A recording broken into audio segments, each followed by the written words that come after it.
নমস্কাৰ। আপোনালোকে দেখিছে এইখন হৈছে ক্লাছ 10ৰ হিন্দী কিতাপ হয়। বেয়া নাপাব, কিতাপখন অলপ লেতেৰা হৈ গৈছে, ষ্টুডেণ্টৰ পৰা কিতাপখন লৈছোঁ যিহেতু। এতিয়া আপোনালোকে আশা কৰোঁ ভালে আছে আৰু সকলোৱে 2025 বৰ্ষৰ মেট্ৰিক পৰীক্ষাৰ বাবে যিসকল ছাত্ৰ ছাত্ৰীয়ে প্ৰস্তুতি চলাই আছে, আজিৰ এই ভিডিঅ'টোত তেওঁলোকৰ বাবে। এই ভিডিঅ'টো তেওঁলোকে যদি অনুসৰণ কৰে নিশ্চয় উপকৃত হ'ব। এই ভিডিঅ'টোৰ সম্পূৰ্ণ মষ্ট ইম্পৰ্টেণ্ট কুৱেশ্যন এনচাৰ আজি আমি এই ভিডিঅ'টোত আলোচনা কৰিম।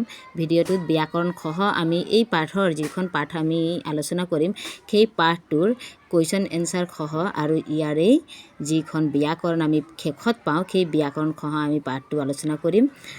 প্ৰশ্ন উত্তৰখিনি বহুত ইম্পৰ্টেণ্ট হয়, আপোনালোকে ধুনীয়াকৈ শেষৰলৈকে চাব, ভিডিঅ'টো স্কিপ নকৰিব, নহ'লে হয়তো মাজতে আপোনালোকৰ যিখন কিছু প্ৰয়োজনীয় বস্তু হয়তো এৰি যাব পাৰে।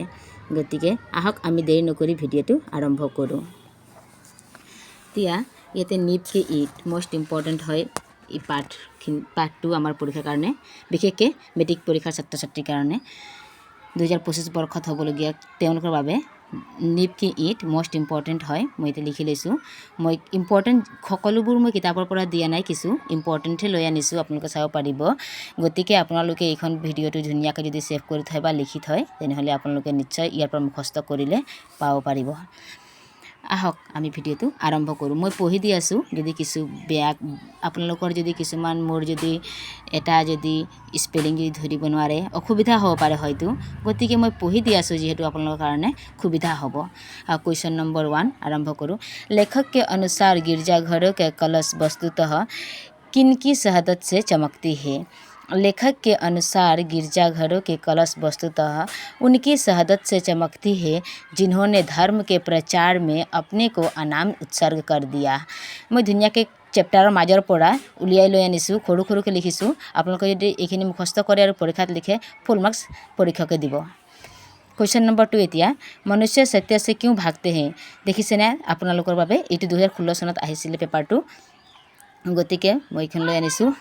मनुष्य सत्य से इसलिए भागता है क्योंकि सत्य हमेशा कठोर होता है, वह कड़वी होती है। कठोरता और भद्देपन के साथ सत्य उत्पन्न होता है। हम कठोरता और भद्देपन से मुख मोड़ते हैं, इसीलिए सत्य से भागते हैं। এতিয়া 3 নম্বৰ কুৱেশ্যনটো আপোনালোকৰ আগত আছে। लेखक के अनुसार कौन सी ईट अधिक धन्य है। 2016 চনত অহা পেপাৰ হয়। এতিয়া उत्तर लेखक के अनुसार वह ईंट सबसे धन्य है जिसने दुनिया को एक सुंदर सृष्टि देने के लिए ज़मीन के नीचे जाकर गड़ गई और इमारत की पहली ईंट बनी। इस ईंट की मजबूती और पुरत्व मन पर ही सारी इमारत का अस्तित्व निर्भर है। 4 নম্বৰ नींव की ईंट की क्या भूमिका होती है। খুব ইম্পৰ্টেণ্ট, 2016 চনতো আহিছে, 22 চনতো আহিছে, হয়তো 24 চনত আমাৰ আহিব পাৰে। नींव की ईंट की भूमिका।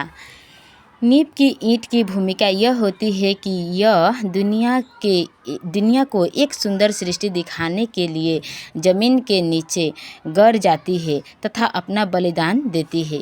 नींव की ईंट को हिला देने पर इमारत ज़मीन पर आ गिरेगी, क्योंकि कंगुरे की ईंटটো যেটো নিৰ্ভৰ কৰি থাকে नींव की ईंटर ওপৰত নিৰ্ভৰ কৰি থাকে।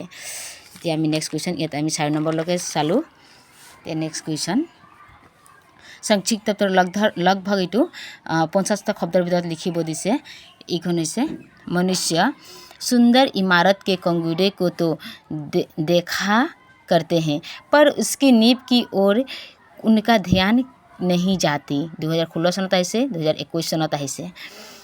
मनुष्य सुंदर इमारत के कंगूरे को सब देखा करते हैं पर उसकी नींव की ओर उनका ध्यान नहीं जाता, क्योंकि दुनिया चकमक दिखती है, ऊपर का आवरण दिखती है, आवरण के नीचे ठोस सत्य है। उस पर लोगों का ध्यान इसीलिए नहीं जाता क्योंकि सत्य हमेशा कठोर होता है, भद्य होता है।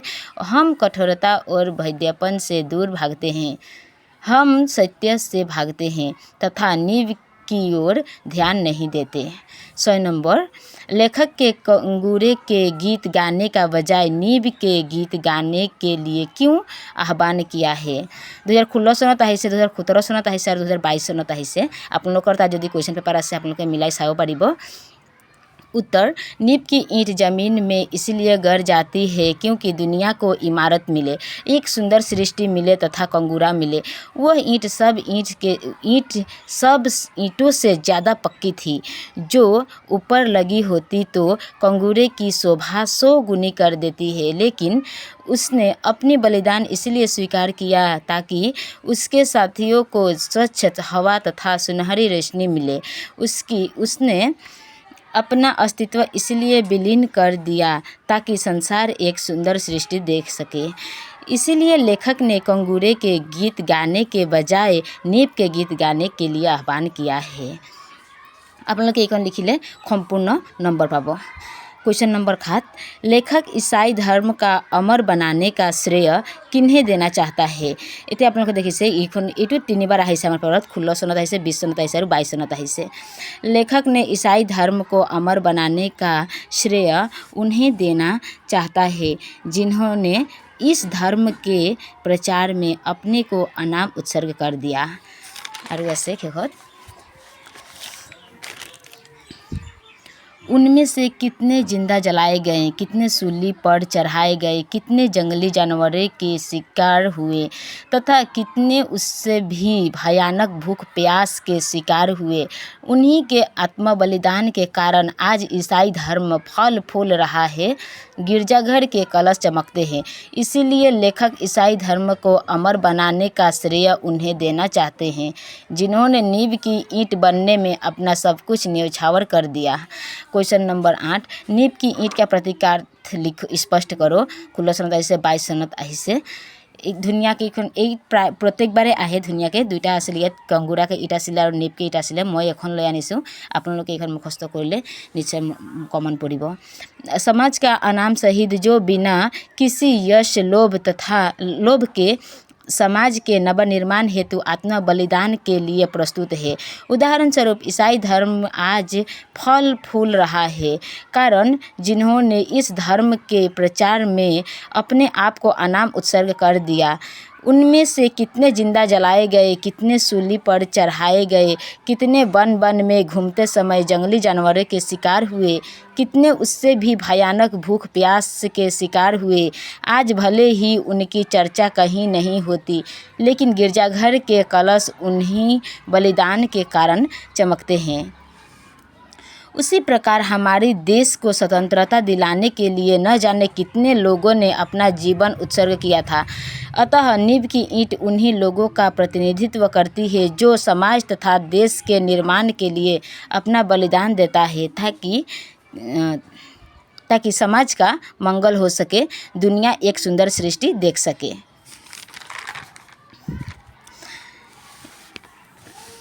এতিয়া ইয়াতে আনিছোঁ व्याख्या লৈ আনিছোঁ আপোনালোকৰ কাৰণে 5 मार्क আহে नींव की पाठৰ পৰা। 5 नंबर व्याख्या है, हम कठोरता से भागते हैं, भैद्यपन से मुख मोड़ते हैं, इसलिए सच से भी भागते हैं। देखिছে আপোনালোকে এইটো मोस्ट इम्पर्टेन्ट है, बारे बारे আহি থাকে। এইটো 3 বাৰ আহিছে, আপোনালোকে এইবাৰ ধুনীয়াকৈ চাই যাব। এবাৰ কমন আহিব। प्रसंग मैं ये लिखिलूँ, मैं प्रथमत ये प्रसंग तो लिखिब धुनियाके। प्रस्तुत गद्यांश, हमारी पाठ्य पुस्तक आलोक भाग 2 के अंतर्गत यशस्वी दलित निबंधकार रामवृक्ष बेनीपुरी जी के द्वारा लिखित नींव की ईंट से लिया गया है।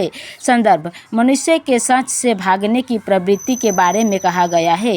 व्याख्या, लेखक ने कहा है कि मनुष्य हमेशा सत्य से दूर भागते हैं क्योंकि सत्य हमेशा कठोर होता है, भैद्य होता है। सत्य कठोर और भैद्यपन के साथ जन्मा करते हैं, जिया करते हैं।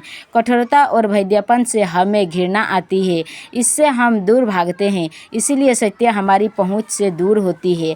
फलतः हम बाहरी आवरण को देखकर संतुष्ट होते हैं, चकमक देखते हैं, किंतु उसके नीचे जो सच है उस पर हमारा ध्यान नहीं जाता क्योंकि वह बहुत ही कठोर तथा भैद्य होता है, इसीलिए हम सच से भागते हैं। अपनी एक लिखले 5 नंबर सम्पूर्ण पाब। तो 10 नंबर हमें क्वेश्चन आंसर करें। अफसोस कंगूरा बनने के लिए चारों ओर होरा होरी मची है। नींव की ईंट बनने की कामना लुप्त हो रही है। ये दोबारा ही से प्रसंग प्रस्तुत गद्यांश हमारे पाठ्य पुस्तक आलोक भाग 2 के अंतर्गत यशस्वी ललित निबंधकार रामवृक्ष बेनीपुरी जी के द्वारा लिखित नींव की ईंट से लिया गया है। संदर्भ उक्त पंक्ति के माध्यम से यह कहा गया है कि वर्तमान समाज में लोग किसी अच्छे काम के लिए बलिदान देने के बजाय स्वार्थवश अपना काम करना चाहता है। व्याख्या कंगूरे की ईंट से अभिप्राय समाज के उन लोगों से है जो यश लोभी, जो प्रसिद्ध प्रशंसा तथा अन्य किसी स्वार्थवश समाज का काम करना चाहता है। दूसरी ओर नींव की ईंट से अभिप्राय उन लोगों से है जो समाज के नवनिर्माण हेतु आत्म बलिदान के लिए प्रस्तुत रहते हैं। इसीलिए लेखक ने दुख प्रकट करते हुए कहा है कि समाज के नवनिर्माण के लिए सब लोगों को कंगूरे बनने की चाहत है। नींव की ईंट बनने की कामना लोगों में लुप्त हो रही है।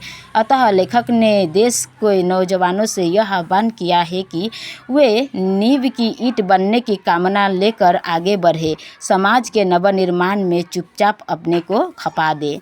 इति इम्पोर्टेंट व्याकरण पाठर आधार जो व्याकरण आस लिखित मैं डिस्कस करें। निम्नलिखित शब्दों में से प्रयोग करके वाक्य बनाओ। दोबारा ही से एबार वही पारे। चमकीली, लड़की चमकीली होकर शादी में गई। कठोरता, लोग कठोरता से दूर भागते हैं। बेतहाशा, नींव की ईंट हिला देने से इमारत बेतहाशा गिर जाएगी। भयानक, प्राचीन काल में पृथ्वी पर भयानक जीव थे। गिरजाघर, हमारे विद्यालय के सामने एक गिरजाघर है। इतिहास, इतिहास से अनेक बातें मालूम होती है। निम्नलिखित में से दो अर्थ बताओ। इटू आई से दोबार जेहेतु आम क्षमार्थक शब्द कहूँ, पर्यायवाची शब्द कहूँ हिंदी समार्थक शब्द। अंबर, आकाश, नत्र, उत्तर, जवाब, दिशा, काल, समय, प्रलय, नव, नया, स्तव, पत्र, खत, पत्ते, मित्र, दोस्त, पूज्य, वर्ण, रंग, अक्षर, हार, अलंकार, पराजय, काल, ध्वनि, वीर्य, कनक, स्वर्ण, धतुरा। आज आमी এই ভিডিওটোত সম্পূৰ্ণ 10টা কুৱেশ্যন আনসাৰ সহ আৰু এই দুটা আমি ব্যাকৰণ ধুনীয়াকৈ আমি আলোচনা কৰিলোঁ। এতিয়া ছাত্ৰ ছাত্ৰীসকল সকলোৱে যদি লিখি ধুনীয়াকৈ আপোনালোকে যদি এইখিনি মুখস্থ কৰিব পাৰে আপোনালোকৰ বাবে নিশ্চয় উপকৃত হ'ব। মই ধুনীয়াকৈ দেখাই দিছোঁ। এইখিনি আছিলে আমাৰ নীঁৱ কি ईंट পাঠৰ পৰা লোৱা আমাৰ যিটো প্ৰশ্ন উত্তৰ বহুত ইম্পৰ্টেণ্ট 2025 পৰীক্ষাৰ বাবে।